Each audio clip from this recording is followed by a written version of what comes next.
29 मई 2026 की रात करीब 11 बजे 24 साल की बबीता पांडे अपने दोस्तों के टेंट से नाराज होकर बाहर निकली थी।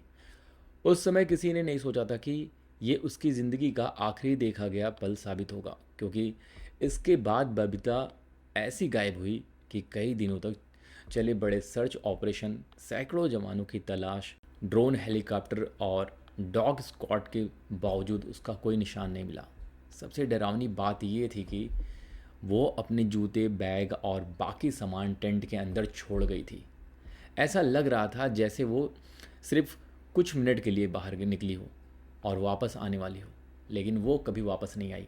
आज 12 जून 2026 है। लगभग 2 हफ्ते बीत चुके हैं, लेकिन किसी के पास इस सवाल का जवाब नहीं है कि आखिर उस रात दयारा बुग्याल में बबीता पांडे के साथ हुआ क्या था। इस रहस्यमयी की शुरुआत होती है उत्तराखंड के रामनगर से।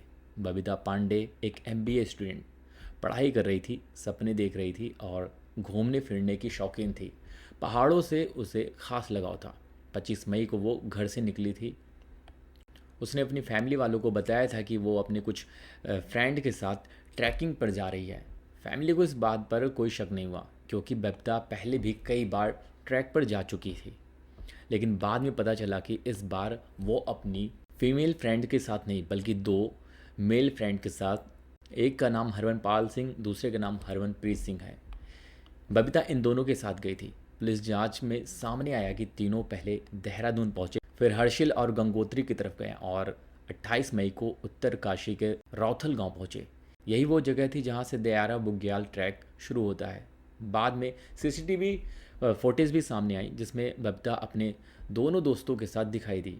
यही उसकी आखिरी रिकॉर्ड हुई तस्वीरों में से एक थी। 28 मई को तीनों ने ट्रैक शुरू किया और गोई बेस कैंप पहुंचे। पूरा दिन सामान्य था, नॉर्मल तरीके से बिताया। रास्ते में बातें हुई, फ़ोटो खींची गई और ट्रैकिंग पर पूरे मौज मस्ती किए गए। लेकिन रात होते होते सब कुछ बदल गया। दोस्तों के मुताबिक टेंट के अंदर बैठकर शराब पी जा रही थी। बबीता को ये पसंद नहीं आया। इसी बात पर बहस हुई। बहस ज़्यादा बड़ी नहीं थी, लेकिन बबीता नाराज़ हो गई और टेंट से बाहर निकल गई। उसने अपना बैग नहीं उठाया, जूते नहीं पहने और बाकी सामान भी वहीं छोड़ दिया। शायद उसे लगा होगा कि थोड़ी देर बाद वापस आ जाएगी। वही आज पूरे केस का सबसे बड़ा मिस्ट्री है। टेंट से बाहर निकलने के बाद बबीता को कुछ लोगों ने देखा था। एक स्कूल टीचर और कुछ बच्चों ने पुलिस को बताया कि उन्होंने रात में उसे एक पेड़ के नीचे बैठा देखा था। वो मोबाइल पर गाने सुन रही थी और वो घबराई हुई बिल्कुल नहीं लग रही थी। सब कुछ नॉर्मल लग रहा था, लेकिन यही वो आखिरी पल था जब किसी ने बबीता को देखा। अगली सुबह जब उसके दोस्तों की आंख खुली तो बबीता टेंट में नहीं थी। पहले उन्हें लगा कि वो आसपास गई होगी, लेकिन धीरे धीरे चिंता, उन लोगों की टेंशन बढ़ गई। उन्होंने उसे आवाज़ लगाई, आसपास खोजा, दूसरे कैंपों में पूछताछ की, लेकिन कोई जवाब नहीं मिला। तभी उन्हें एहसास हुआ कि कुछ बहुत गलत हो चुका है। कुछ घंटों बाद पुलिस को इन्फॉर्मेशन दी गई और यहीं से शुरू हुआ उत्तराखंड के हाल के सबसे बड़े सर्च ऑपरेशन में से एक। शुरुआत में पुलिस को लगा कि शायद वो रास्ता भटक गई होगी। पहाड़ों में ऐसा हो जाता है। लेकिन जैसे जैसे घंटे बीतते गए मामला गंभीर होता गया। एसडीआरएफ की टीम पहुंची, एनडीआरएफ को लगाया गया, आईटीबीपी को बुलाया गया। पुलिस, वन विभाग, एसओजी, स्थानीय गाइड, गांव गांव के लोग। इसके बाद एनआईएम के लोगों को इसमें सर्च में शामिल किया गया। उसके बाद ड्रोन उड़ाए गए, डॉग स्क्वाड लगाया गया, हेलीकॉप्टर से ऊपर से तलाश की गई। आसपास की झीलों में गोताखोर उतारे गए, खाइयों और जंगलों में वो खंगाला गया, लेकिन हर बार टीमों को खाली हाथ लौटना पड़ा। 9 जून तक 120 से ज़्यादा लोग लगातार तलाश में लगे हुए थे, लेकिन बबीता का कोई सुराग नहीं मिला। जैसे जैसे खोज अभियान बड़ा होता गया, वैसे वैसे सवाल भी बढ़ने लगे। पुलिस की नज़र सबसे पहले उन दो दोस्तों पर गई जो उसके साथ ट्रैक पर गए थे। आखिर वे आखिरी लोग थे जिन्होंने उसे टेंट में देखा था। फैमिली की कंप्लेन के बाद दोनों से लंबी पूछताछ की गई। उनके मोबाइल फ़ोन की जांच हुई, उनकी लोकेशन देखी गई, उनके बयानों को बार बार मिलाया गया, लेकिन शुरुआती जांच में ऐसा कोई बड़ा सबूत नहीं मिला जिससे साफ तौर पर कहा जा सके कि वे कुछ छिपा रहे हैं। दूसरी तरफ जिन लोगों ने बबीता को आखिरी बार देखा था, उनके बयान भी काफ़ी हद तक दोस्तों की कहानी से मेल खाते थे। यहीं से ये मिस्ट्री और गहरी हो गई। अगर दोस्त सच बोल रहे हैं तो बबीता कहाँ गई और अगर कुछ हुआ तो उसके सबूत कहाँ हैं? फिर जांच में एक और बड़ा सवाल सामने आया। वो था बबीता का मोबाइल फ़ोन। बताया गया कि उसका फ़ोन रात तक एक्टिव था, उसके बाद अचानक बंद हो गया। यही मोबाइल इस पूरे केस की सबसे बड़ी महत्वपूर्ण कड़ी बन सकता है। अगर फ़ोन मिल जाता तो शायद आखिरी लोकेशन मिल जाती, आखिरी कॉल पता चल जाती, या ये समझ आता कि उसके साथ आखिर हुआ क्या था। लेकिन इतने बड़े सर्च ऑपरेशन के बावजूद मोबाइल भी नहीं मिला। ना फ़ोन मिला, ना बैग, ना चप्पल, और ना ही ऐसे कोई सबूत जो किसी दिशा की ओर इशारा करे। यही बात जांच एजेंसियों को सबसे ज़्यादा परेशान कर रही है। इसी दौरान एक और जानकारी सामने आई जिसने मामले को और उलझा दिया। जांच में पता चला कि ट्रैक के लिए इस्तेमाल किए गए परमिट में गड़बड़ी थी। अधिकारियों को शक हुआ कि फर्जी या एक्सपायर्ड परमिट का इस्तेमाल किया गया था। इसके बाद संबंधित ट्रैकिंग एजेंसी पर कार्रवाई की गई और जांच शुरू हुई।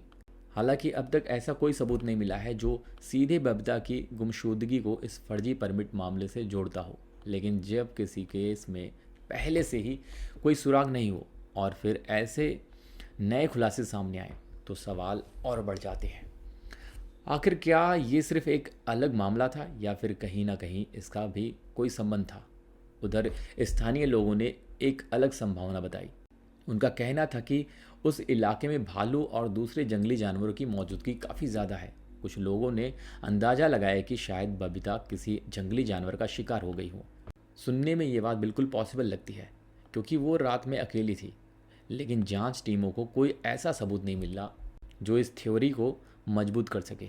अगर किसी जंगली जानवर ने हमला किया होता तो संघर्ष के निशान मिलते, कपड़े मिलते, खून मिलता, या कम से कम कोई ऐसी चीज़ मिलती जो उस दिशा में इशारा करती। लेकिन वहाँ ऐसा कुछ नहीं मिला।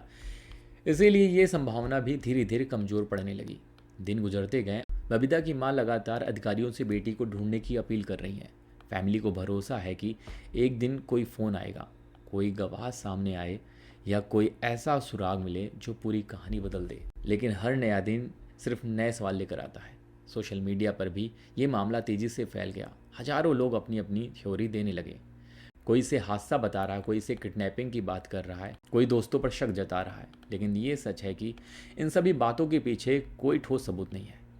आज 12 जून 2026 को भी स्थिति लगभग वैसी ही है जैसी 29 मई की रात की बात थी। सर्च ऑपरेशन कई पार्ट में चलाए जा चुके हैं। पुलिस अभी भी जांच कर रही है। तकनीकी डेटा खंगाला जा रहा है, गवाहों से पूछताछ हो रही है। लेकिन बबीता पांडे अभी भी लापता है।